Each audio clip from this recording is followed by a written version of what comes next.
कि तमाम राजपूत भाई यहाँ पर आकर एक बात को कह के गए कि हम बहन बेटी की इज्जत और आबरू के साथ खेलने वाले के साथ नहीं खड़े।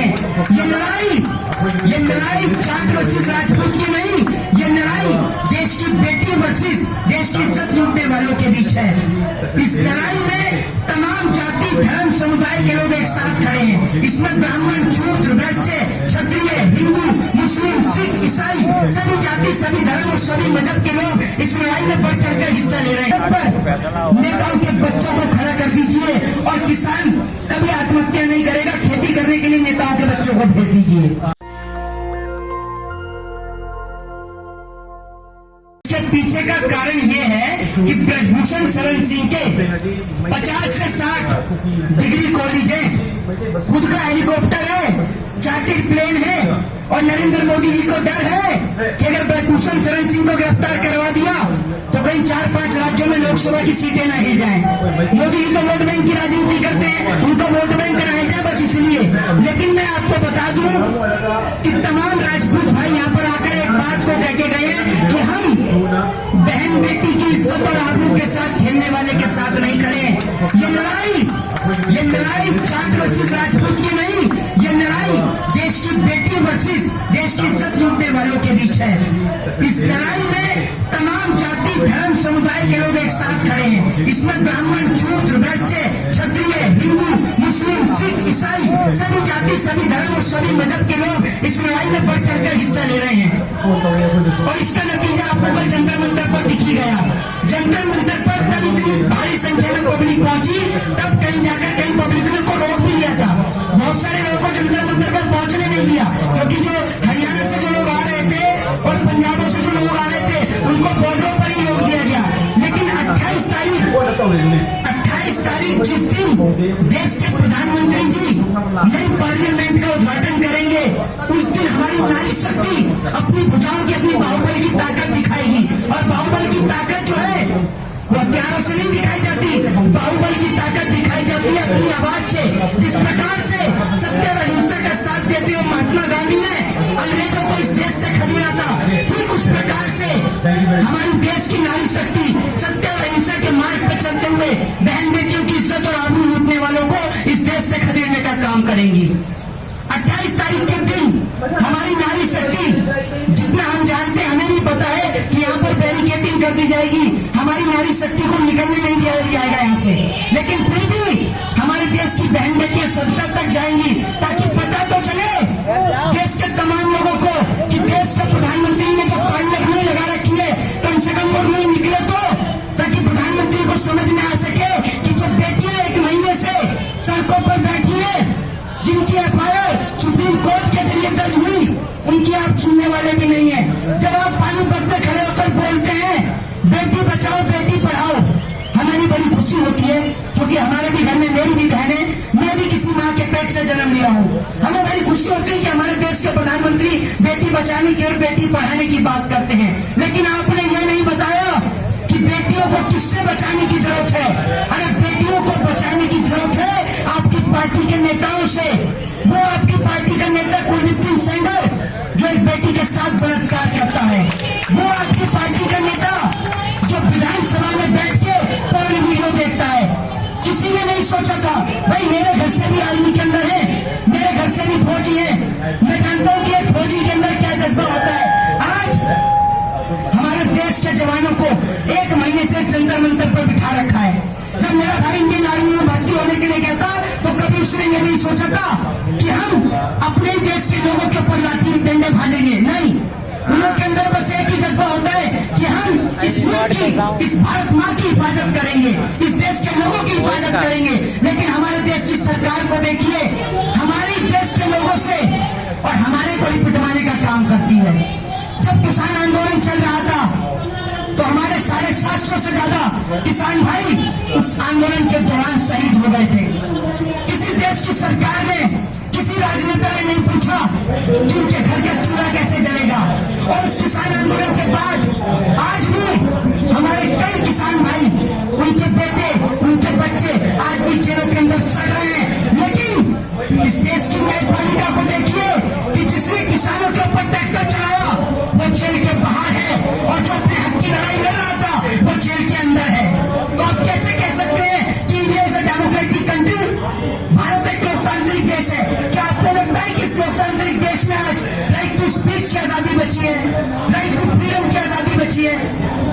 जब आप और हम कहते हैं कि भारत में सभी को बोलने का हक और अधिकार है, कैसा बोलने का हक और अधिकार है? हमारे को चारों तरफ बैरिकेड से कैद कर दिया है, जैसे हम गुंडे बदमाश हो, चोर और डकैत हो, आतंकवादी हो।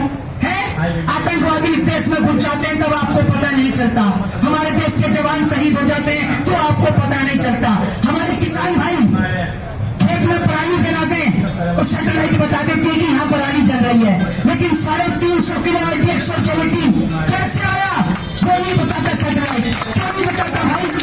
इसलिए नहीं बताता क्योंकि सरहद की हिफाजत करने वाला किसी नेता का बेटा नहीं है, ये गरीब किसान का बेटा है, और गरीब किसान का बेटा मरे तो मरे, देश की सरकार को क्या फर्क पड़ता है। आज मैं आपसे एक बात बोल के जा रहा हूं, अगर आप सरहद पे जवान की शहादत को रोकना चाहते हैं, बताइए रोकना चाहते हैं नहीं रोकना चाहते हैं? चाहते हैं हाँ या नहीं? अगर रोकना चाहते हैं तो मैं आपसे एक बात बोल रहा हूं, अगर सरहद पे जवान की शहादत ना रुके तो भाई साहब मेरा सर होगा और आपका जूता होगा। बस सरहद पर नेताओं के बच्चों को खड़ा कर दीजिए और किसान कभी आत्महत्या नहीं करेगा, खेती करने के लिए नेताओं के बच्चों को भेज दीजिए। कभी क्या तो सरहद पे जवान शहीद होगा न खेत में किसान आत्महत्या करेगा। जानते हैं क्यों सरहद पे जवान शहीद होता है? क्योंकि किसी नेता का बेटा नहीं है ना, नेता के बेटे BCCI में बैठे हैं। मैं पूछना चाहता हूं कि जब रेल बिक गई तो रेल मंत्री का क्या काम, जब एयर इंडिया बिक गया तो ज्योतिरादित्य सिंधिया का क्या काम? सब कुछ आपने इस धरती का बेच दिया, सब कुछ। आप तो ऐसे लेके जा रहे हैं जैसे कोई आपके पिताजी को दहेज में लेके भूल गया हो, सभी कुछ लेके जा रहे हो भाई आप तो हैं, आपने सब कुछ बेच दिया। हमारे देश के प्रधानमंत्री को सोचना चाहिए, समझना चाहिए कि वो जापान की यात्रा कर रहे हैं। अभी मैं आपको बता दूं, अभी एक देश का जो आया भैया प्रधानमंत्री था, राष्ट्रपति था, पता नहीं कौन था, जो आके मोदी जी का पैर छूने लगा। पूरे देश की मोदी मीडिया, अरे देखो मोदी जी का पैर छू रहा है, मोदी जी का पैर छू रहा है। अरे भैया उसका इतना सा देश है, जितना बड़ा हमारे दिल्ली में कूड़े का पहाड़ है ना, उतना सा देश है उसका। आप कह रहे हो कि मोदी जी के पैर छू लिए।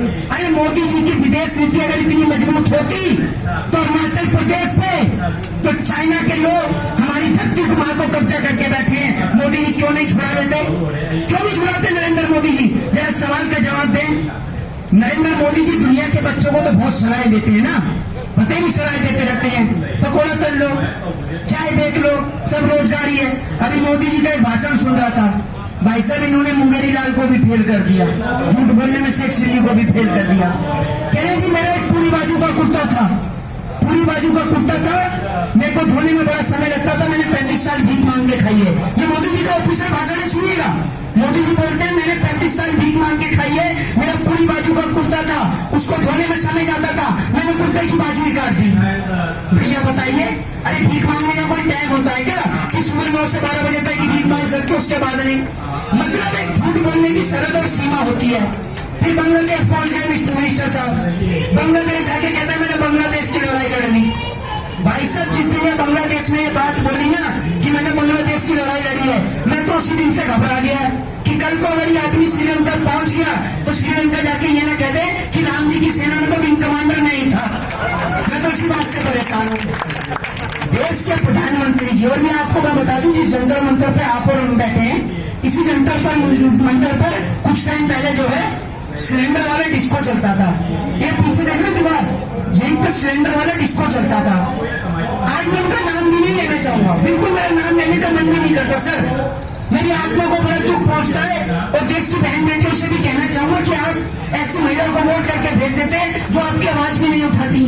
क्यों करते हैं वोट आप ऐसी महिला को? मत करिए, क्या जरूरत है ऐसी महिलाओं को मत करने का?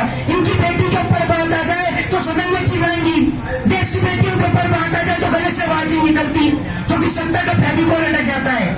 भाई साहब हम किसी से भीख नहीं मांग रहे, हम सरकार से कोई MP की कुर्सी नहीं मांग रहे, हम कोई राज्यसभा की सीट नहीं मांग रहे, हम बेटियों का इंसाफ और न्याय मांग रहे हैं। सरकार के आगे घुटने नहीं टेक रहे, भीख नहीं मांग रहे हम किसी से। जो भीख मांगते हैं ना, जिनको MLA की टिकट लड़नी है, जिनको MP का चुनाव लड़ना है, उनको डर दिखाइएगा आप कुर्सी का।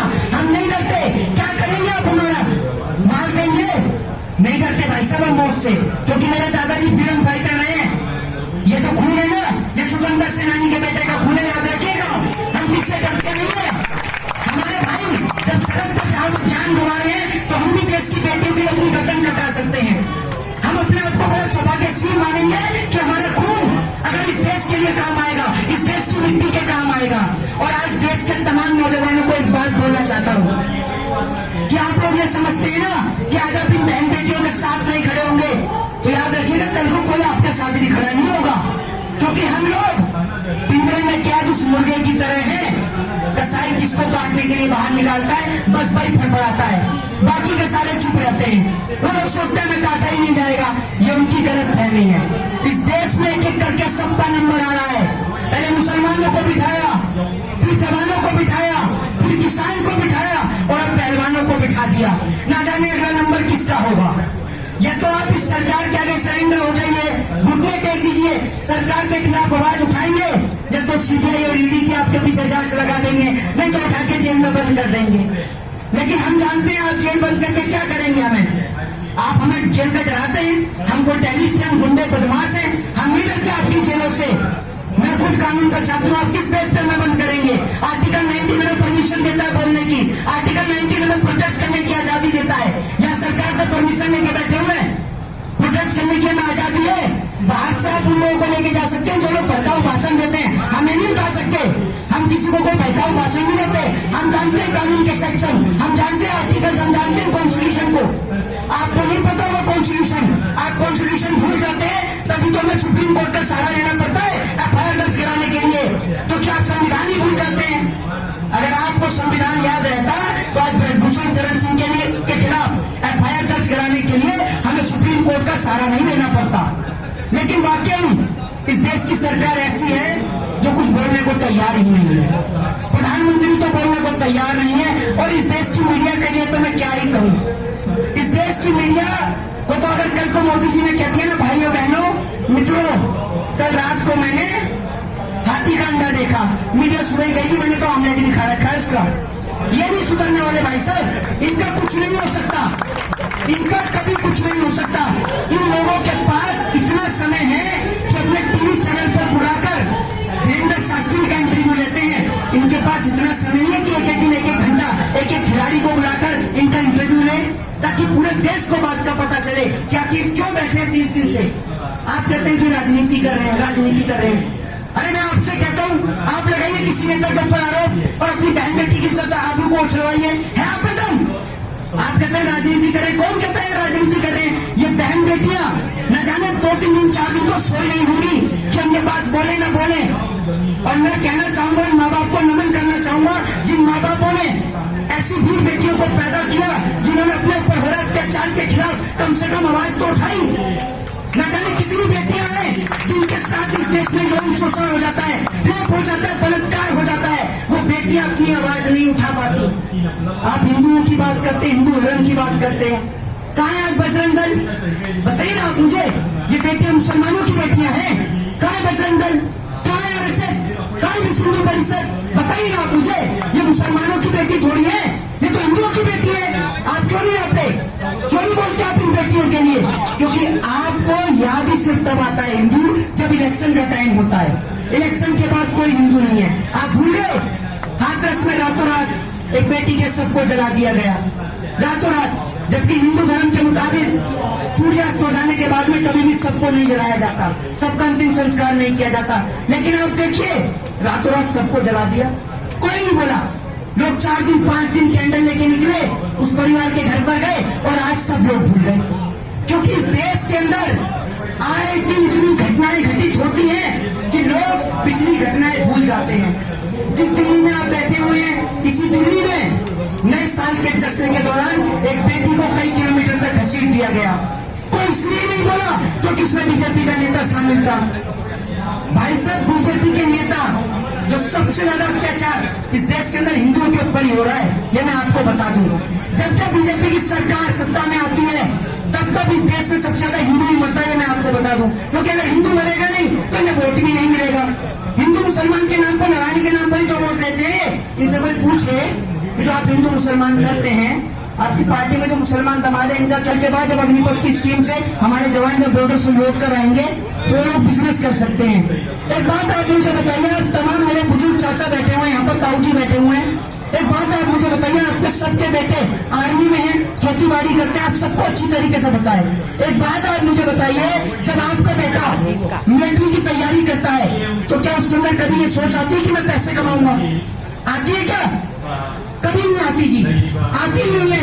इसलिए नहीं आती क्योंकि वो सिर्फ अपने देश की सुरक्षा की करना चाहता है, अपने देश के सरहद की हिफाजत करना चाहता है। सरकार कहती है कि वो बिजनेस कर लेगा। अरे अगर बिजनेस करना होता तो पहले बिजनेस ही कर लेता, क्यों भैया इतनी मेहनत करता? और आप ये कह 15-15 रुपए में मेडल आते हैं। भैया इस 15 रुपए के मेडल के लिए 15-15, 20-20 साल खपाती हमारे देश की बहन बेटियां।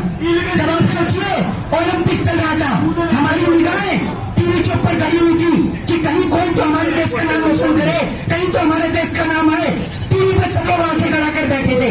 तब पता चलता है ओलंपिक में भारत देश ने गोल्ड मेडल लिया और पूरा देश झूम उठता है। हमारे देश की बहन जो यहाँ पर आज बैठी है, जब ये गोल्ड लेकर आती है तो पूरा देश में दिवाली मनने लग जाती है, लोग बम पटाखे फोड़ने लगते हैं, उत्सव का माहौल हो जाता है। क्योंकि विदेश की धरती पर भारत देश का तिरंगा लहराने का काम इस देश की बेटियों ने किया है।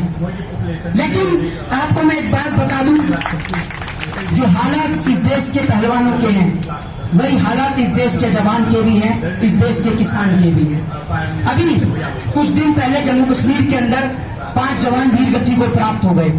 जानते हैं उस 10 साल की बेटी, जो जवान जो शहीद हुआ, उनके 10 साल की बेटी क्या बोलती है अपने पिता से? उनके पिताजी का पार्थिव शरीर रखा हुआ होता है, वो बेटी बोलती है कि पिताजी मुझे आपसे कुछ नहीं चाहिए, बस आप एक बार खड़े हो जाइए। शर्म आनी चाहिए ऐसी देश की सरकार को जो हमारे देश के जवानों को शहीद करवा रही है, शर्म आनी चाहिए। एक बात आप मुझे बताइए, इस देश में इतनी लड़ाई लड़ी, 1966 ताशकंद समझौता, 1962 इंडिया से चाइना की वॉर, 1972 बांग्लादेश हमने बनाया। इतनी लड़ाई हमने लड़ी, क्या एक भी लड़ाई में, एक सिंगल लड़ाई में किसी नेता का बेटा शहीद हुआ है क्या? जरा बताइए आप मुझे। ये कभी कोई जवान शहीद हो जाता है ना, बस इनकी जिम्मेदारी कहां तक है? ये जवान शहीद हो गया, बस उनके घर पर जाएंगे, जब जवान का अंतिम संस्कार किया जाता है बस वहीं तक खड़े रहेंगे और उसके बाद ऐसे खड़े हो जाएंगे, उसके बाद में फोटो खिंचाएंगे बस, और उसके परिवार के साथ में बस ये हमें बड़ा दुख है, बस इतना करने के बाद ये घर चले जाएंगे। उसके बाद कोई नेता, कोई मंत्री, कोई सांसद ये आकर नहीं पूछता कि आपके घर में आपकी बहन की शादी कैसे होगी, आप अपनी बेटी को पढ़ाएंगे कैसे, ये कोई नहीं पूछता। क्योंकि इनको फर्क क्या पड़ रहा है? इनके बेटे तो बैठे बीसीसीआई के अंदर, एक का बेटा विदेश में पढ़ रहा है, इनको कोई फर्क नहीं है। ये चाहते हैं कि ये देश को कल गुलाम होता तो आज हो जाए, इनको कोई फर्क नहीं है। क्योंकि इनका इस देश की आजादी में योगदान ही क्या है? कोई योगदान नहीं है इनका इस देश की आजादी में। ना तो शहीद भगत सिंह के परिवार से, न राजगुरु के परिवार से, न अशफाक उल्लाह खान के परिवार से, इनका कोई आजादी में योगदान ही नहीं। और जिस व्यक्ति का आजादी में कोई योगदान ही नहीं, उसको कोई देश से फर्क ही नहीं पड़ता है। एक बात आप सोच कर देखिए, इस देश से जो विदेश से जो गैंगस्टर जो थे, वो तमाम गैंगस्टर को पकड़कर यहाँ पर दिल्ली में ले आया जाता है, देश में लाया जाता है। लेकिन जो देश के भगोड़े हैं, जो देश का लाखों करोड़ रुपया खा गए और डकार भी नहीं मारी, उन्हें आज तक देश की सरकार लेकर नहीं आ पाई। वो पाकिस्तान जो हमारे देश के जवानों को गोली मारता है, उसे पाकिस्तान की मुझे बात करने की जरूरत नहीं है। पाकिस्तान, रशिया, यूक्रेन की बात करने के लिए तो हमारे देश की गोदी मीडिया ही काफी है। पाकिस्तान में क्या चल रहा है ये जानने के लिए उस पाकिस्तान के लोग हमारे देश की मीडिया का सहारा लेते हैं कि पाकिस्तान में क्या चल रहा है। ये 24 घंटे बस वही दिखाते हैं। अभी कुछ दिन पहले दिखा रहे थे पाकिस्तान में खाने में तो हिंदुओं को रोटी नहीं मिल रही, दिखा रहे हैं कि पाकिस्तान में हिंदुओं को रोटी नहीं मिल रही। जैसे यहाँ तो काजू बादाम और पिस्ते की रोटी दे रहे हैं, यहाँ क्या बुरा हाल कर रखा है वो नहीं देख रहे आप। वो पाकिस्तान जो हमारे देश के जवानों को गोली मारता है, हमारे देश के प्रधानमंत्री जो बिरयानी हैदराबाद की भी फेमस है, मुरादाबाद की भी फेमस है, लेकिन वहां नहीं खाने जाएंगे। हमारे देश के प्रधानमंत्री पाकिस्तान की बिरयानी खाने जाएंगे। एक बात आप सोच कर देखिए, जिस देश के अंदर पॉक्सो एक्ट के तहत 24 घंटे में गिरफ्तारी होती है, एफआईआर जो कि फंडामेंटल राइट है। नेशनल दस्तक की आपसे गुजारिश है कि अगर इसको बचाना चाहते हैं तो नेशनल दस्तक को सब्सक्राइब करने के लिए रेड कलर के सब्सक्राइब बटन को दबाएं, फिर बेल आइकन की घंटी दबाएं। नेशनल दस्तक को बचाने के लिए बहुत जरूरी है कि हर खबर को शेयर करें, लाइक करें, कमेंट जरूर करें।